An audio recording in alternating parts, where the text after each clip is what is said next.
istorija, kaip sakant, baiki prafufaiki. Iki video apie dažymą, iš karto prie esmės, kas čionais vyksta ir kam naudingas bus šis video. Tai kas be ko jisai bus naudingas visiems, o dar labiau jis bus naudingas žmonėms, kurie visus darbus atlieka patys savo jėgomis, įsirenginėja būstus ir taip toliau, kas Lietuvoje yra labai populiaru.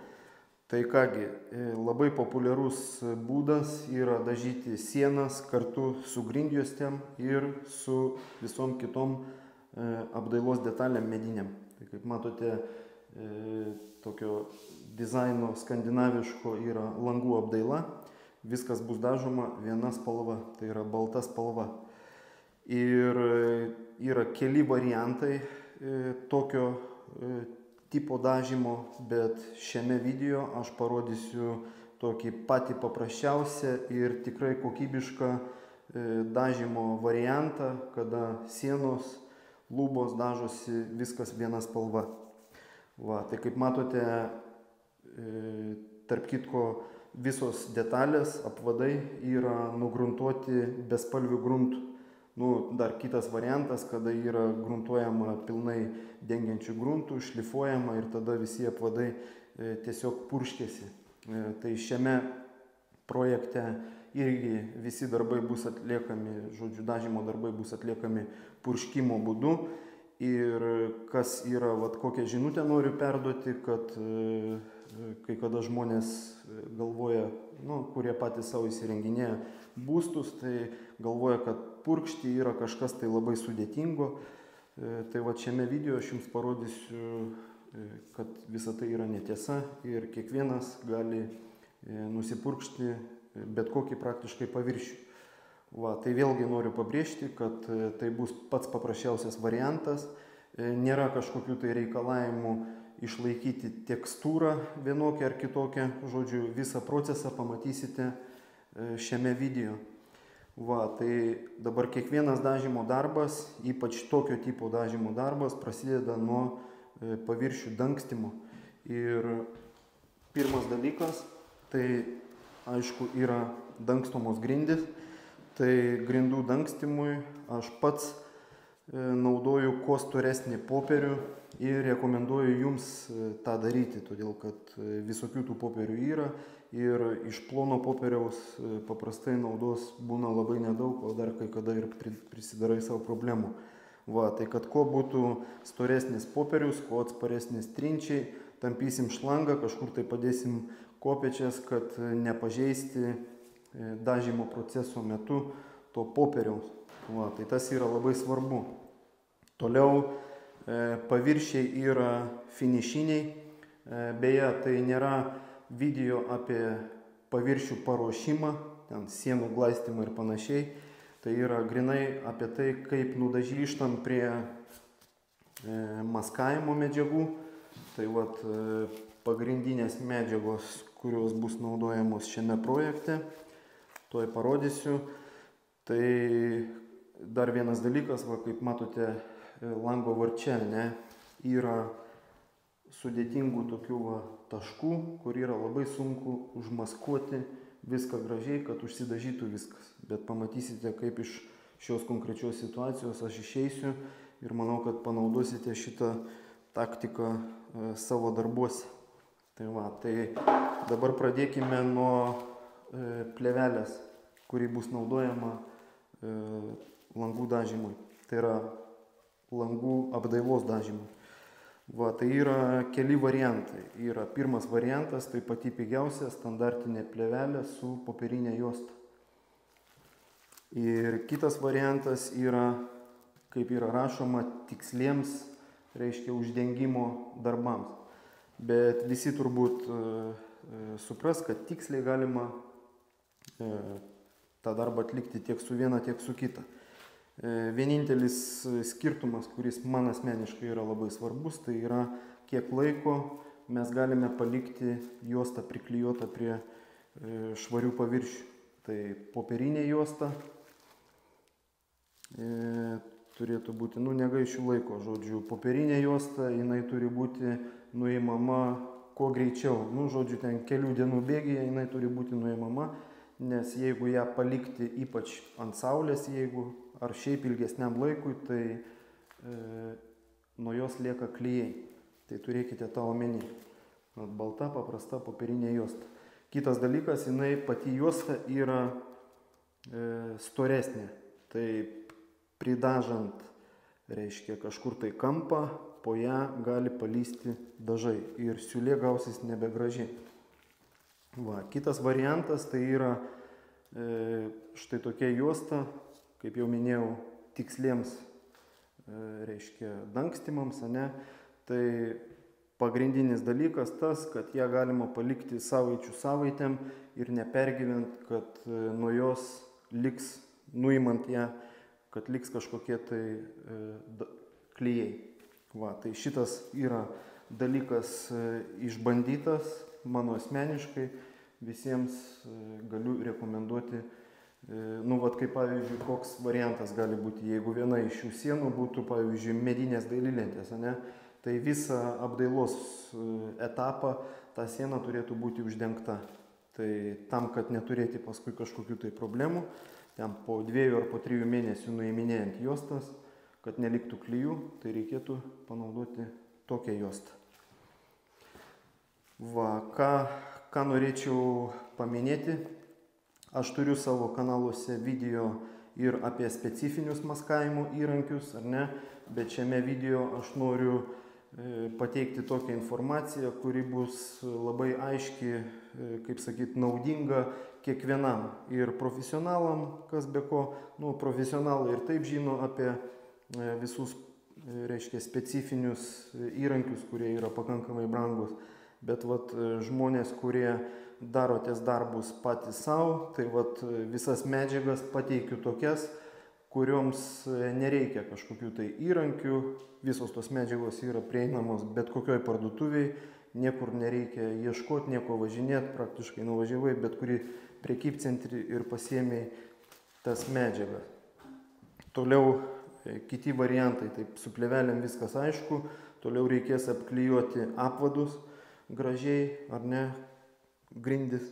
Tai vat mano irgi asmeniškai išbandyta, aš turiu tikrai labai daug patirties sukaupęs tiek vidaus dažyme, tiek išorės dažyme medinių fasadų. Tai vat šita juosta yra nepakeičiamas dalykas. Limpa visur, niekada palikus ją ant saulės, pavyzdžiui, ten savaitį 2, niekada nepalieka klijų, visada labai lengvai nusilū. Ta pati juosta naudota, man netgi etiketės dar likusios. Ir matot, jos net spalva pasikeitus. Tai šita juosta čia nais priklijuota, nu, metus laiko mažiausiai. Pabandom ją nuimti. Aš aišku nesakau, kad ir jūs taip darykite, va, tik tai noriu parodyti konkretų pavyzdį, kokia gera yra ta juosta. Ir, žodžiu, nereikia pergyventi dėl to, kad bus kažkokių tai problemų, kad ją reikės gramdyti ar panašiai. Va, netgi nuo skardos, visi puikiai žinote, ne, kad skarda įkaista. Matote? Metai laiko šitai plėveliai. Va.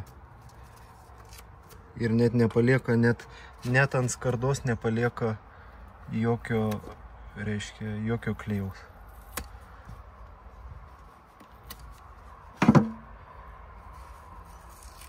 Va, prašau. Nu, žodžiu, nuėmiau. Čia dar turi hermetizuotis tas langas, bet esmė tame, kad paviršius yra visiškai, nu, jisai lieka visiškai švarus. Va, jokių problemų. Netgi nuo skardos. Iš arti, va. Žodžiu, tai produktas tikrai yra mano paties išbandytas, kaip matote. Va, viršų jinai geltonesnė, ten kur saulės gauna mažai, o čia nais jinai netgi tokia va pabalus. Nu, turiu omeny, tai va, matot, kad čia nais, ne dabar aš ją suklijavau, o jau pagal spalvą galima matyti, kad jinai čia nais ilgai, tai sakau, jinai čia metus laiko. Va, ir siūlės gaunasi Nu, ypač fasadų dažyme, ten dar reikalavimai yra mažesni, tų siūlių užbaigimų, tai su šita juosta praktiškai visada viskas gaunasi idealiai. Jų yra skirtingų storių, paliksiu nuorodas, visą informaciją rasite aprašyme. Žodžiu, aš naudosiu ne pačią ploniausią, o šiek tiek platesnę. 38 mm. Vienas rulonas, tarp kitko, yra 50 metrų. Aš pastebėjau, kad kai kurie gamintojai vynioja rulonus po 25 ar po 30 metrų juos.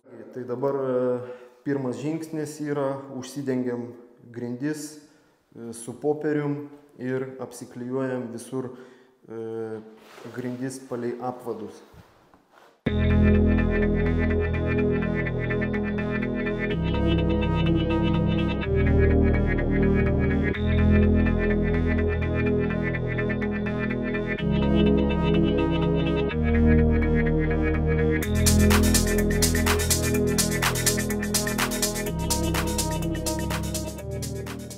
Tiesiant popierių, reikia pasirūpinti, aišku, kad grindys būtų švarios, nusipurkšties, tai yra nusipūst ar nusisiurbt.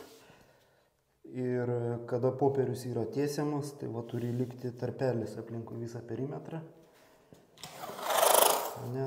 Toj vietoj mes klijuosime juostą. Ir dabar yra svarbus momentas, kad juostą paklijuoti taip.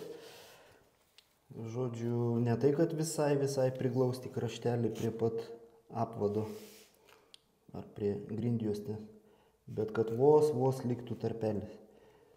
Nėra skirtumo, kokio dydžio tas tarpelis, ta prasme, minimalus tarpelis. Nežinau, ar persiduoda per kamerą tas vaizdas, bet esmė ta, kad palikti vos tarpelį.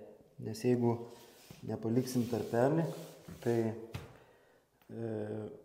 žodžiu, gali atsitikti toks dalykas, kad pasižeis dažomas paviršius, kada nuiminėsim juostą.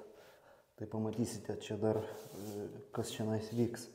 Bet apvadai tai bus dažomi 2 kartus. Tai pirmam dažymui pasiruošimas yra būtent toksai. Žodžiu, nei per daug, nei per mažai priklijuojam juostą, kad vos pusę milimetro, maks iki milimetro, kad liktų tarpukas. Taip kaip čia užklijuota. Koksai vaizdas gaunasi. Tai apvadai jau paruošti pirmam dažymui. Tai niekas neatsišerpetoja, niekas. Turėtų gautis toks vaizdas, kaip matote čia. Siūlės paklijuotos, žodžiu, kad net plėš netyčia kanto ir panašiai. Ir prieš purškimą, kas be ko, turi būti grindys švarios, negali būti šiukšlių jokių, nes kadangi kada purški, viskas kyla ir prilimpa prie sienų. Tai grindys apklijuotos, kas lieka, dabar apsiklijuoti langą. Ir aišku, galima panaudoti plonesnės juostas, ten yra iš viso jų siauručių, bet kiekvieną kartą, kada aš prieinu prie tokios detalės, kaip langas, tai jeigu tik tai turiu galimybę, tai aš tiesiog varčią išsiimu. Tai aš išsiimu ją dėl kelių priežasčių. Tai pirmas dalykas yra daug lengviau apklijuoti tiesiog patį lango rėmą. Kitas dalykas, tai užglaistyti siūlytę tarp lango rėmo ir tarp angokraščio yra kur kas paprasčiau, ypač tose vietose, kur yra vyriai. Tai yra padaryti kur kas paprasčiau, kada niekas nemaišo, tai yra lango varčia. Lyginant patį laiką, tai gali pasirodyti, kad yra sudėtingas darbas, bet toj pamatysit, visas tas darbas pasidaro labai lengvai, ypač su tokiom paprastom varčiom. Tai pats laikas, kiek čia aš sugaišiu, maksimum iki 5 minučių išimti langą ir atgal jį įdėti, kada jau viskas bus nudažyta. Priešingų atveju, jeigu aš klijuočiau viską, maskuočiau su plėvelėm, čia bandyčiau prieiti į sunkiai prieinamas vietas, tą padaryti būtų labai sudėtinga. Todėl tiesiog išimsiu tą langą ir, žodžiu, visą tą darbą atliksiu, pamatysite kaip.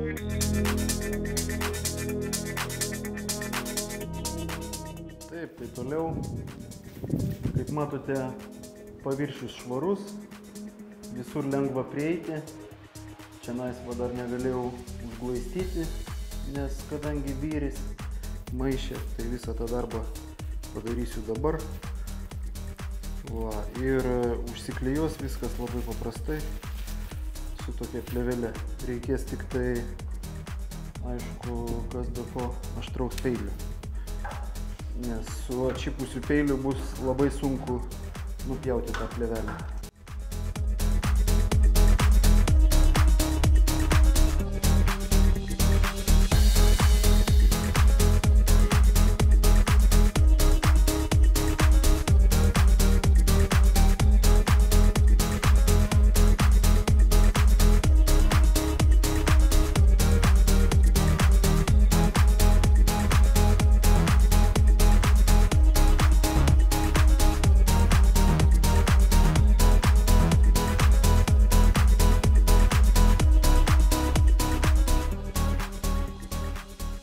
Tai kągi, paruošta viskas pirmam dažymui ir trumpai apie purkštuvą, tai aš naudoju Graco bevorį purkštuvą ir patį purkštuką naudoju 20.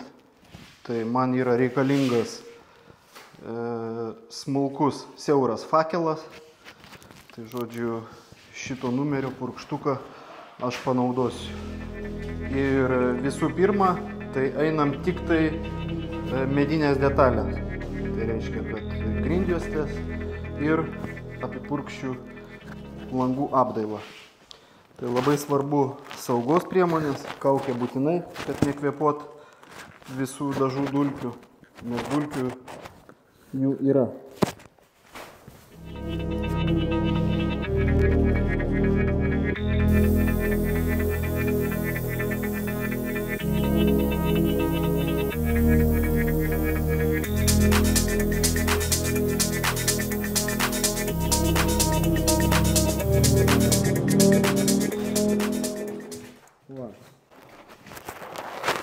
Ir dabar parodysiu iš arčiau, kas gaunasi. Kaip jau minėjau pirmiau, tai mediena nėra nei gruntuota kažkokiais tai specifiniais gruntais, nei šlifuota ar panašiai. Gaunasi, kad medienos poros neužsidaro vien tik tai užpurškus dažų. Tai yra dėl to, kad yra pirmas dažymas ir mediena vis tiek yra rūpi. Todėl reikia su teptuku praeiti viską ir uždaryti visas poras.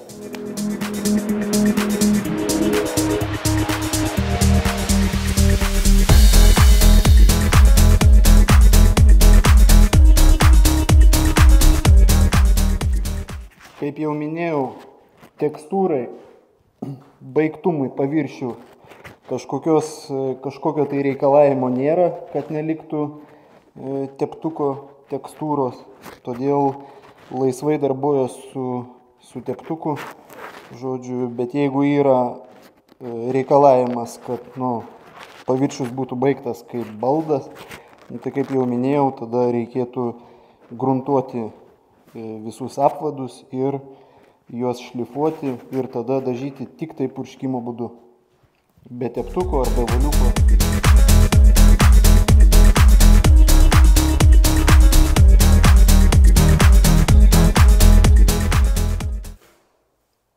Pirmas dažymas ir toksai gaunasi rezultatas. Teptuko tekstūrą iš arti žiūrint galima įžiūrėti, bet mano nuomonė viskas gražu. Dabar ką reikia daryti, tai reikia tiesiog palaukti, kol šitas sluoksnis nudžius. Žodžiu, jisai sudžius labai greitai, tai reikėtų paskaityti ant dažų, kas kiek laiko galima dažyti skirtingus sluoksnius. Ir aš manau, kad šiandien porą valandų palauksiu ir dažysiu tada jau viską paskutinį kartą. Tai kągi, dažai nudžiuvo, Ir atsimenat, klijuodamas sakiau, kad palikti minimalų tarpelį ir pamatysit, kas čia toliau vyks. Tai va dabar kaip tik yra tas momentas pažiūrėti, kas čia toliau vyks. Kadangi apvadai buvo dažomi tik tai pirmą kartą, tai mes negalėjome daryti užbaigiamojo, kaip sakant, siūlytės, kur grindys susijungia su apvadais. Mes negalėjome jau formuoti lygaus kantelio. Nes pamatysite, kaip tas yra padaroma ir čia šitoj vietoje reikės biškį greičiau suktis. Tai dėl minimalaus tarpelio, tai aš turėjau omeny tai, kad kadangi grindys turi šiokią tokią tekstūrą, tai nori nenori per tos plyšiukus, tai pavadinkim, per visą tą tekstūrą dažas, kada yra tepama su teptuku spaudžiami į kampą dažai, tai jie į tą tekstūrą papuola ir gaunasi tokie nelygus, nelygus toksai užbaigimas. Ne? Tai kad visą tą užbaigimą padaryti lygų, tai mums reikia kampuką užglaistyti, trumpai tariant, užakrilinti. Ir dabar, kada jau pirmas sluoksnis yra nudžiūvęs, jau antrų sluoksnių mes padengsim visą paviršių tolygiai, jisai pilnai gražiai pasidengs. Tai dabar ką reikia padaryti toliau. Tai kaip matote, visos juostos yra nuimtos, tai visą šitą darbą reikia būtinai atlikti tam, kad pabaigti tą kantelį gražiai, nes dabar, matote, yra tokie nelygumai. Tai kad visą tą darbą palikti jau užbaigtą tvarkingai, tai ką reikia daryti toliau.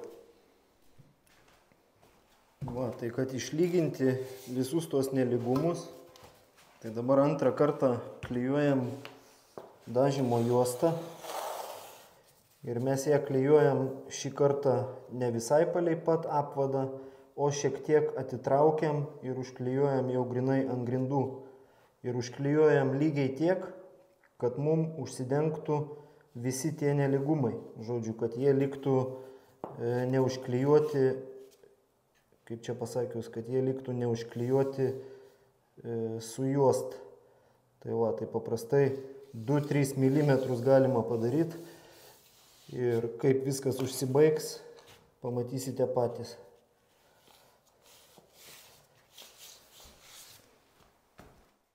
Tai sekantis žingsnis, dabar visą šitą siūlę reikia užakrilinti.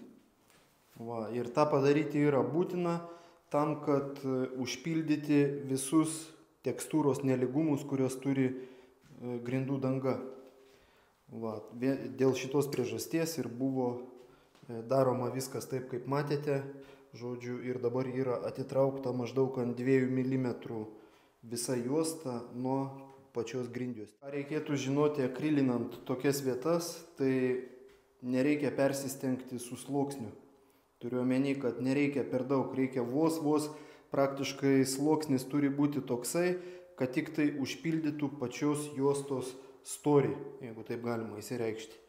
Tai labai svarbu, nes jeigu užtepus akrilo per daug, viską uždažius, nuiminėjant juostas, tai gausis toksai nelabai gražus kantelis. Todėl turi būti grinai minimaliai, tik tai, vos to akrilo, kad tik tai užpildyti tekstūros nelygumus.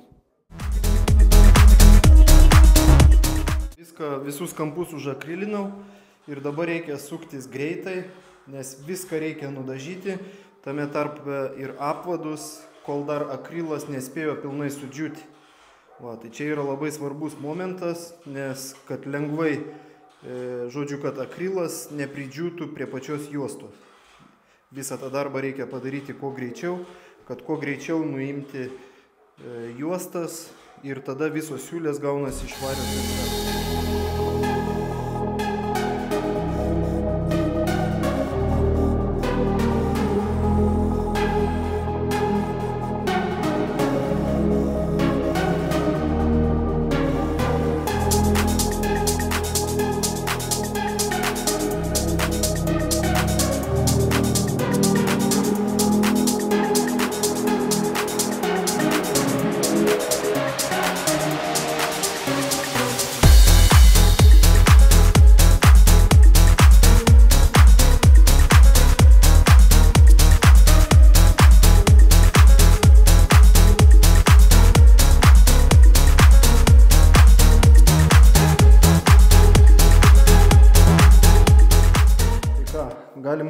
padaryti video. Viskas nudžiuvo, dar kai kur yra šlapių vietų, bet, žodžiu, galėjau viską nuimti, popierius nuimti. Dabar matosi daugmaž rezultatas, aišku, per kamerą bus sunku pamatyti tą, žodžiu, rezultatą, kurį aš gavau, mane pilnai tenkina. Va, tai aišku, susidės rozetės, jungtukai, apšvietimas, susidės baldai, atrodys viskas iš viso ledas. Va, kaip matėte, viskas pasidaro labai paprastai. Tiesą sakant, aš neparodžiau dalyko, kurį žadėjau, kad žmonėms, kurie atlieka tokius darbus savarankiškai savo reikmėms, kad purškimas yra labai paprastas darbas. Tai ką norėčiau paminėti dar, kad tarkim purškiant dažus, juos reikia užnešti labai lygiai, bet netgi tokį darbą atliekant pirmą kartą, tarkim, tai jeigu kažkur tai ranka sudrebėjo arba daugiau dažų užsipurškė, jie pradėjo bėgti ar kažkas tai darytis, tai visada galima paimti didelį volą ir nudažius vieną sieną, paimti ją su volu nuvoloti. Lygiai taip pat su visais kitais paviršiais. Jeigu atsitinka taip, kad per daug dažų užsinešė į kažkurią tai vietą, tai visus tos dažus galima išlyginti su voliuko pagalba. Tai va, tai viso šito darbo aš nedariau šitoj patalpoj. Mane tenkina sienų baigtumas, nereikia man tekstūros papildomus, nieko, žodžiu, todėl jums ir neparodžiau viso to proceso, bet manau, kad tai yra labai, aišku, viskas labai suprantama, kad vėlgi pasikartosiu, kažkur tai kažkas tai užsinešė per daug dažų, imam volą ir tuos dažus išlyginam su voliuku. Tai va, tai dabar kas gavosi, kaip matote, linijos yra lygios, gražios, žodžiu, kažkur tai dažų ištekėjimų kažkokių tai nėra. Ką žinau, žodžiu, viskas, kaip jau minėjau, mane tenkina. Vėlgi pasikartosiu, jeigu yra būtinybė, baigtumas paviršių kaip baldų, tai čia jau yra kita istorija. Žodžiu, gal kada išpuls, tai parodysiu, kaip tas darbas yra atliekamas, bet ne taip, žodžiu, kaip matėte dabar. Tai kam bus įdomu, pavyzdžiui, tai grindjuostės buvo naudotos ąžuolinės, metras jų kainuoja, tiesą sakant, neatsimenu, 3 ar 4 eurai kažkas tai tokio. Apvadai aplink langus, ten irgi panaši kaina, apie porą eurų. Žodžiu, viskas buvo daroma su tą mintim, kad bus viskas dažoma vienu metu, tą pačią spalvą. Tai va, ir pabaigai, tai aš norėčiau papasakoti istoriją, kaip sakant, baiki prafufaiki. Žodžiu, tokia buvo, aš iš tikrųjų nežinau netgi, ar tai yra teisybė, bet kažkada tai vienas meistras man pasakojo tokią istoriją, kai plytelių klojėjas, atvažiavęs į objektą, žodžiu, norėdamas pasirodyti, kad jisai yra labai kompetitingas, aukštos kvalifikacijos meistras, pradėjo pasakoti tokius dalykus, kaip, atėjo pas klientą ir sako, ar tu ten, iš konteksto išėjo, ar tu žinai, kaip reikia patikrinti plytelių siūlės, kada jos yra užglaistytos, ar jos tinkamai yra užglaistytos ir ar sandarios. Va, tai aišku, užsakovas įdėmiai klausė ir meistras jam paaiškino, kad reikėtų visą tą darbą tikrinti su lupa. Žinot, kas yra lupa, tai padidinimo stiklas. Ir sako, su padidinimo stiklu, tai paini per visas tas siūlės ir labai gerai matosi, ar siūlės užglaistytos kokybiškai. Va, ir gavosi viskas taip, kad žmogus, užsakovas, pasamdė tą meistrą, meistras atliko visus darbus, žodžiu, ir atėjus laikui prisidavinėti objektą, žodžiu, klientas sako, turiu klausimų, iš kišenės išsitraukė lupą ir pradėjo eiti per siūlės. Tai kodėl, sako, kodėl čia taip? o jam prieš tai buvo pasakota viską, koks turi gautis rezultatas ir panašiai. Va, tai tokia istorija, kaip ten viskas užsibaigė, turbūt galime įsivaizduoti, ne? Bet kokia mintis, ką norėčiau, kokią žinutę norėčiau ypač meistrams perduot ir tuo pačiu klientams, kurie galbūt samdys kažkada tai meistrus ir panašiai, kad labai svarbu, visos problemos yra pagrindė dėl nesusitarimo, todėl kad lūkesčiai kliento ir meistro gali labai stipriai skirtis, todėl, kaip jau supratot iš šito video, kad dažymas, tarkim, imant konkrečiai apvadų dažymas, jisai gali būti suprantamas labai skirtingai. Man galbūt ir mano klientui, vienam ar kitam, gali visiškai pakakti baigtumo, kaip sakant, dažyto su teptuku arba su voliuku, o kitam galbūt to nepakaks. Todėl meistrai, niekada nedeklaruokite to, ko galbūt negalite padaryti arba nesate tikri dėl kažko tai. Žodžiu, visada deklaruokite tik tai, ką galite padaryti. Žodžiu, netgi nežiūrinti tai, netgi jeigu ir galite kažkokį tai išgauti rezultatą, kada kalba eina apie pinigus, klientas ir meistras turi viens kitą labai konkrečiai suprasti, kas bus padaryta, už kokius pinigus bus padaryta, kokį rezultatą gaus klientas. Tiek žinių, tikiuosi video buvo naudingas, šiek tiek ilgas, bet trumpiau man tiesiog nepavyksta parodyti, kaip matėte, yra keletas detalių, kurios užima daugiau laiko negu 10 minučių.